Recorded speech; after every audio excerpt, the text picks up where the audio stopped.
Hi guys, मैं हूं सिद्दक hello guys, मैं हूँ Raunak and welcome to the SNR show. तो ladies and gentleman, finally Marvel का फेज 4 खत्म हो गया ब्लैक पैंथर 2 के रिलीज के साथ। एंड मस्ट से कि ये फेज अभी तक का सबसे ज़्यादा एक्सपेरिमेंटल फेज था। इसका प्राइम फोकस कैरेक्टर्स के हेल्थ और इमोशन पे बेस्ड था, और ये एक ऐसा फेज था जिसमें हमें सबसे ज़्यादा कंटेंट देखने मिला। फेज 4 की कॉमिक बुक एक्यूरेसी तो काफ़ी कमाल की थी, पर एक जेन्युइन क्रिटिसिज्म जो हमें देखने मिला है वो है फेज 4 की CGI इनकंसिस्टेंसी का। इस फेज में हमें 7 मूवीज़ देखने मिलती है, जिसको हमने डिटेल में डिस्कस किया है आज की वीडियो में। तो ये वीडियो उन लोगों के लिए तो बहुत एंटरटेनिंग होगी जो मार्वल के प्रॉपर नर्ड्स हैं, और उन लोगों के लिए भी जो एंड गेम के बाद मार्वल देखना ही छोड़ चुके हैं। आप लोगों के सामने पेश है हमारे फेज 4 के मूवीज की रैंकिंग, जो हमारे ओपिनियन पे बेस्ड है। सो गाइस, हमारे लिस्ट में लास्ट रैंक में आती है एक ऐसी मूवी जिसकी हाइप शायद फेज 4 अनाउंस होते वक्त सबसे ज़्यादा थी, पर इन रिटर्न सबसे बड़ी डिसअपॉइंटमेंट निकली।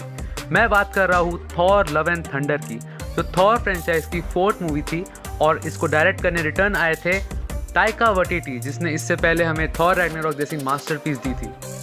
पर अब थॉर लव एंड थंडर की बुराइयां मैं स्टार्ट कहाँ से करूँ यार, क्योंकि सबसे पहले तो इसका प्लॉट इतना पोटेंशियल लगता था, पर ऐसा लगता है कि टाइगा वाइटिटी इस मूवी को 5-6 साल के बच्चों के लिए बना रहे थे, क्योंकि ये स्टार्ट होती है मूवी थॉर और गार्डियंस के कुछ इंटरेक्शंस और एडवेंचर्स के साथ, और साथ ही हमें गॉर के कैरेक्टर से भी इंट्रोड्यूस करवा दिया जाता है, जो बेसिकली एक खतरा है। पर वो खतरा क्यों है ये तो मत पूछना, क्योंकि वो पूरी मूवी पर हमें सिर्फ एक गॉड को मारते हुए दिखता है और आधा टाइम तो बच्चे चुराते हुए दिखता है। साथ ही हमें जेन फॉस्टर भी इस मूवी में कमबैक करते हुए दिखती है, वो भी एज माइटी थॉर, जो कि पूरी मूवी भर अपना कैरेक्टर धीरे धीरे डेवलप करती है और लास्ट में मर जाती है। पूरी मूवी का हाईलाइट मेरे लिए ज़्यूस का कैरेक्टर था, क्योंकि इतनी बुरी तरह पोर्ट्रे हुआ है कि इसको छोटे बच्चे तक पसंद नहीं करेंगे।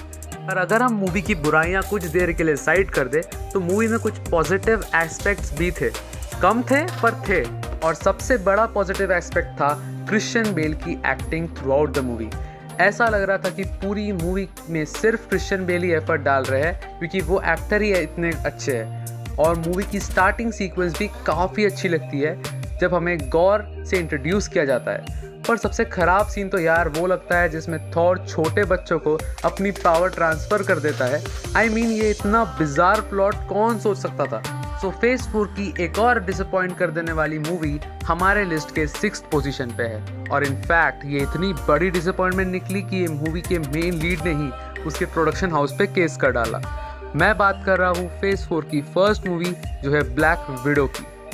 तो ब्लैक विडो की मूवी मार्वल 2004 से बनाना चाहता था, और जब फाइनली ब्लैक विडो मूवी का ट्रेलर आया, वैसे ही कमबख्त कोरोना आ गया और मूवी पोस्टपोन हो गई, और फाइनली जून 2021 में रिलीज हुई, अपने एक्चुअल रिलीज डेट के 1 साल बाद।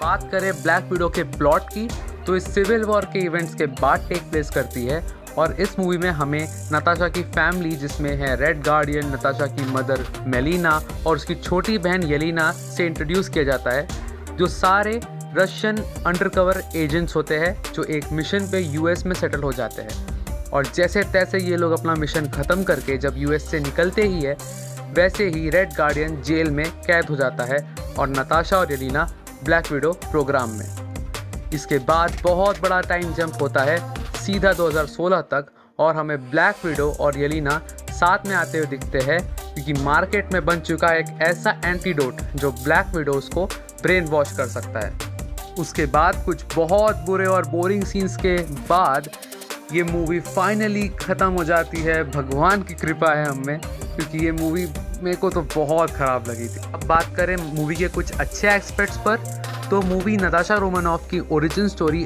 अच्छे से पोर्ट्रेट कर लेती है, और अपने दूसरे कैरेक्टर्स जैसे येलिना बिलोवा और सस्ते कैप्टन अमेरिका को फ्यूचर के लिए अच्छे से सेटअप भी कर लेती है। साथ ही हमें पूरी मूवी भर स्कारलेट जोहानसन दिखती है, जो मेरी ये मूवी देखने का इकलौता रीज़न था। और मूवी के कुछ नेगेटिव एस्पेक्ट्स की बात करें तो भरे पड़े हैं यार। पहले तो दिमाग ख़राब ये मूवी हमारी देवी ब्लैक विडो के कैरेक्टर को ट्रिब्यूट भी नहीं दे पाती ढंग से, और टास्क मास्टर जैसे पोटेंशियल रखने वाले विलन को गंदी तरह वेस्ट कर देती है। साथ ही इसकी स्टोरी भी बहुत ही ख़राब है, क्योंकि ये सिर्फ 11 दिन में लिखी गई थी। What do you expect. और इसका MCU में आने वाले प्रोजेक्ट्स में भी कुछ ज़्यादा इम्पैक्ट नहीं पड़ने वाला। बस हमें नताशा की बहन येलेना और उसके father red guardian Thunderbolts movie में एज अ लीड कैरेक्टर दिख सकते हैं। अब नंबर 5 स्पॉट पे रखा है हमने इटर्नल्स को, जो एक काफ़ी ज़्यादा एक्सपेरिमेंटल प्रोजेक्ट था मार्वल का। और जब मूवी रिलीज़ हुई थी तब इसको क्रिटिक रिव्यू मिला था सबसे लोएस्ट सारी मार्वल मूवीज़ के कंपैरिजन्स में।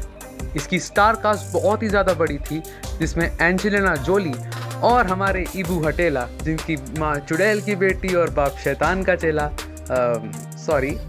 तो इटर्नल्स का प्लॉट भी काफ़ी कॉम्प्लिकेटेड था। इसमें हमें कहानी दिखाई गई थी कुछ सुपर हीरोज़ की, जिनके ग्रुप को इटर्नल्स कहा जाता है और ये कई सालों से एग्जिस्ट करते हैं। और बीच बीच में इन्होंने ह्यूमंस को डेवलप करने की कोशिश भी की है और कभी मदद भी की होगी, पर लड़ाई झगड़ों में अपनी टांग नहीं घुसाते और अंडरग्राउंड चले जाते हैं, क्योंकि सेलेस्टियल आरिशियम जिसने इटर्नल्स को बनाया है वो इन्हें सिर्फ डेविएंट से लड़ने का ही ऑर्डर दे सकता है। और इटर्नल्स 1000 सालों से अर्थ को डेविएंट से बचाते जा रहे हैं, अनटिल हमारे हल्क भैया ने स्नैप कर दिया और उसके वजह से लफड़ा हो गया। और यही मूवी का प्रीमाइस है। मूवी का प्रीमाइस तो अच्छा ही सुनाई देता है, पर मूवी ऑडियंस को पसंद बिल्कुल भी नहीं आई, क्योंकि ये बहुत स्लो पेस में बनी थी और मूवी के मेन विलन डेविएंट्स भी कुछ खास पसंद नहीं आए लोगों को, क्योंकि इनका स्क्रीन प्रेजेंस मूवी में बहुत कम था। और मूवी में मेजर ट्विस्ट की भी कमी थी, क्योंकि मूवी में ऐसा कुछ होता ही नहीं है जो आपको हैरान करवा दे। मूवी की रिवॉचेबिलिटी इसकी वजह से बहुत कम हो जाती है। पर ये movie as an individual movie एक अलग स्टैंडर्ड बनाती है, क्योंकि इसके विजुअल इफेक्ट और सिनेमाटोग्राफी नॉर्मल मार्वल मूवी समान लगते ही नहीं है। तो ये मूवी के लिए एक बहुत अच्छी बात है और इस वजह से आप ये मूवी देख सकते हैं। एंड हमारी लिस्ट के 4th पोजीशन पे है डॉक्टर स्ट्रेंजर 3D वाला, जिसका पहला ट्रेलर हमें नो वे होम के एंड क्रेडिट्स में दिखा था और मूवी की हाइप आसमान छू गई थी यार, क्योंकि मूवी के नाम में ही मल्टीवर्स था। और आखिर एलिजाबेथ ओल्सन को देखकर कौन हाइप नहीं होगा। साथ ही मूवी के प्लॉट में भी काफ़ी पोटेंशियल था, क्योंकि हमारी वांडा पड़ गई थी अमेरिकन शावेज के पीछे अपने बच्चों को वापस पाने के लिए, और डॉक्टर स्ट्रेंज को बचाना पड़ा था अमेरिका शावेज को वांडा से। इसी चक्कर में पूरा मल्टीवर्स घूमा है, जहां उन्हें इल्यूमिनाटी दिख गए विदाउट सुपीरियर आयरन मैन, और उनके दूसरे वेरिएंट से भी उनकी इंटरेक्शन होते हुए दिखी। तो क्लियरली मूवी का प्लॉट इतना भी बुरा नहीं था, पर मुझे लगता है इसे बुरी तरह एग्जीक्यूट किया गया, क्योंकि मूवी निकलते से पहले लोग बस इस बात पे एक्साइटेड थे कि मूवी में कितने कैमियोज दिखेंगे, जैसे टॉम क्रूज का आयरन मैन, टोबी मैगवायर का Spiderman, Deadpool, Wolverine, fantastic four की पुरानी कास्ट और कुछ दूसरे एक्समैन भी। पर इनमें से कोई कैमियो नहीं दिखा। प्रॉपर एल दिखे तो बस इल्यूमिनाटी की ऐसी स्क्वाड जिसका 2 मिनट में स्पगेटी और सैंडविच बन गया, और लोग इससे बहुत डिसअपॉइंटमेंट हुए। पर अगर मार्वल हमें पहले ही एड्रेस कर देता कि इस मूवी में हमें इतने कैमियोज नहीं दिखेंगे, तो काफ़ी फैंस इससे ओवरहाइप नहीं होते and as a individual movie इसे जज करते। तो ये मूवी उनको ख़राब बिल्कुल भी नहीं लगती यार। डायरेक्शन सैम रेमी का एकदम टॉप नॉच है और वो पूरी मूवी में छलकता है। ये एक ऐसी मार्वल मूवी है जिसमें हॉरर बाउंड्रीज अच्छे से क्रॉस की गई थी और काफ़ी सारे जंप स्केयर्स मिल जाएंगे आपको मूवी भर। और अब आती है नंबर 3rd रैंक पे एक ऐसी मूवी जो एशियन सुपर हीरो पे बेस्ड पहली मार्वल मूवी है। शैंग-ची, नाम तो सुना ही होगा, और ये एक टिपिकल मार्वल फार्मूला पे बनी हुई मूवी है जो बहुत अच्छी तरह एग्जीक्यूट की गई है। तो मूवी का प्लॉट शैंग-ची और उसके फादर वेनवू के अराउंड रिवॉल्व करता है, जो कुछ 1000 साल से जिंदा है और 10 चूड़ियों पहनकर एक बहुत बड़ी ऑर्गेनाइजेशन चलाता है जिसका नाम है 10 रिंग्स। और वो बचपन से ही अपने लौंडे शैंग-ची को उसी चीज़ों के लिए ट्रेन करता रहता है। पर शैंग-ची के इंटेंशंस उसके फादर जैसे नहीं होते और वो एक सिंपल लाइफ जीना चाहता था। इसके अलावा भी मूवी काफ़ी सारे कैमियोज भी इंक्लूड करती है, जैसे हमारे द लेजेंड वोंग और अबॉमिनेशन का। और इनफैक्ट मिड क्रेडिट सीन में हमें ब्रूस बैनर और कैप्टन मार्वल भी दिखते हैं। अब बात करें मूवी के कुछ नेगेटिव्स की, तो ज़्यादा तो नहीं है, पर बहुत लोगों का मानना था कि मूवी एक जेनेरिक मार्वल मूवी जैसी है और इसका प्लॉट भी बहुत ज़्यादा प्रिडिक्टेबल बन जाता है। और सबसे बड़ा क्रिटिसिज्म आता है कि मूवी हमें यही बता नहीं पाती कि ये 10 चूड़ियाँ आखिर करती क्या है। आई मीन लिटरली आयरनी देख रहे हो, मूवी का title the legend of 10 rings रखा है और हमको पता ही नहीं है कि 10 रिंग्स होती क्या है। दूसरी तरफ बात करें इसके कुछ पॉजिटिव्स की, तो काफ़ी लोग इस मूवी को मार्वल की one of the best origin movies मानते हैं। इसमें जो मार्शल आर्ट्स यूज़ किया है उसकी जितनी तारीफ़ करे उतनी कम है और इसके hand to hand combat scenes बहुत ज़्यादा एंगेजिंग भी है। और इतना ही नहीं, शैंग-ची का मार्वल सिनेमैटिक यूनिवर्स पे भी बहुत बड़ा इम्पैक्ट है क्योंकि ये एंटमैन 3, मिस मार्वल और एवेंजर्स कैंग डायनेस्टी जैसी बड़ी मूवी से डायरेक्ट कनेक्शन रखती है। एंड अब नंबर 2 पोजीशन पे आती है, वैसे तो सिर्फ 2 ही मूवी बची है, आप गेस भी कर सकते हैं, पर बता देता हूँ, recently released movie black panther Wakanda forever. Wakanda forever easily Marvel का बेस्ट प्रोजेक्ट था 2022 का। ये मूवी बिल्कुल डिसअपॉइंट नहीं करती इवन दो इसको बनने में इतनी सारी प्रॉब्लम्स हुई। टू मेंशन 2020 में हमें चैडविक बोसमैन के एक्सपायर होने की एक ट्रैजिक और शॉकिंग न्यूज़ सुनने मिली थी जिसने पूरे MCU को हिला डाला था और बहुत सारे फैंस वकांडा फॉरएवर के बारे में स्केप्टिकल हो गए थे। बात करें इसके प्लॉट्स की, तो ये मल्टीपल प्लॉट्स को और कैरेक्टर्स को एक साथ लेके चलती है, जैसे नेमोर का introduction, next black panther, iron heart का इंट्रोडक्शन, वकांडा के पॉलिटिकल कंडीशंस। और आपको इस मूवी के प्लॉट और इसके स्टोरी के बारे में अच्छी तरह समझना है तो आप हमारी ये वीडियो चेकआउट कर सकते हैं और चैनल को सब्सक्राइब भी कर दीजिएगा। अब बात करें इसके कुछ नेगेटिव्स की, तो ये तो नॉन एग्जिस्टेंट ही समझ लो। बस बहुत फैंस ये कहते थे कि मूवी का क्लाइमैक्स इतना इम्प्रेसिव नहीं था पूरे मूवी को मायने रखते हुए। और पॉजिटिव्स की बात करें तो मेरे लिए वीडियो बनाना दिक्कत हो जाएगी क्योंकि पॉजिटिव्स भरे पड़े हैं, जैसे मूवी की सिनेमेटोग्राफी, उसका डायरेक्शन और उसके VFX खाली तो बिल्कुल नहीं लगते और स्पेशली मूवी का सीरियस टोन इसे और यूनिक बना देता है। और सबसे बड़ा पॉजिटिव ये मूवी का ये रहा कि ये चैडविक बोसमैन कैरेक्टर को रिकास्ट नहीं करती उन्हें ट्रिब्यूट देने के लिए। सो फाइनली हम हमारे फर्स्ट रैंक वाली मूवी की तरफ पहुंच ही गए और ये movie without any doubt Spiderman no way home है।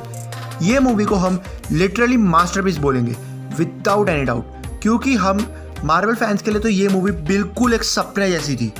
यार सच में इस मूवी के बारे में सोच के अभी भी गूज़बम्स आ जाते हैं। हमें इस मूवी में टोबी मैगवायर का स्पाइडरमैन एंड एंड्रू गारफील्ड का स्पाइडरमैन दोनों टॉम हॉलैंड के स्पाइडरमैन के साथ देखने मिले हैं। और इस मूवी को जो चीज़ सक्सेसफुल बनाती है वो है इसका ज़बरदस्त प्लॉट, जो कि स्पाइडरमैन फार फ्रॉम होम की ही कंटिन्यूएशन में रहता है, जहां हमारा पीटर वॉन्ग के इंटर्न डॉक्टर स्ट्रेंज से मदद मांगने जाता है एंड वो चाहता है कि डॉक्टर स्ट्रेंज उसकी आइडेंटिटी वापस सीक्रेट कर दे। ऑब्वियसली जो हमारा पीटर है वो यहाँ भी हक देता है, बट इसी वजह से हमें मार्वल की मूवी में सबसे पहली बार मल्टीवर्सल एंगल देखने मिलता है और यही टपक जाता है हमारा विलियम डिफॉय का ग्रीन गॉब्लिन। इसी के साथ doctor octopus, electro, Sandman, lizard, Andrew Garfield और टोबी मैगवायर। भाई नॉस्टैल्जिया के रूप में इतना ही नहीं, हमारा टॉम हार्डी का वेनम भी आ जाता है मार्वल के यूनिवर्स में, जो सिर्फ डिसअपॉइंट करता है। So guys this was a video.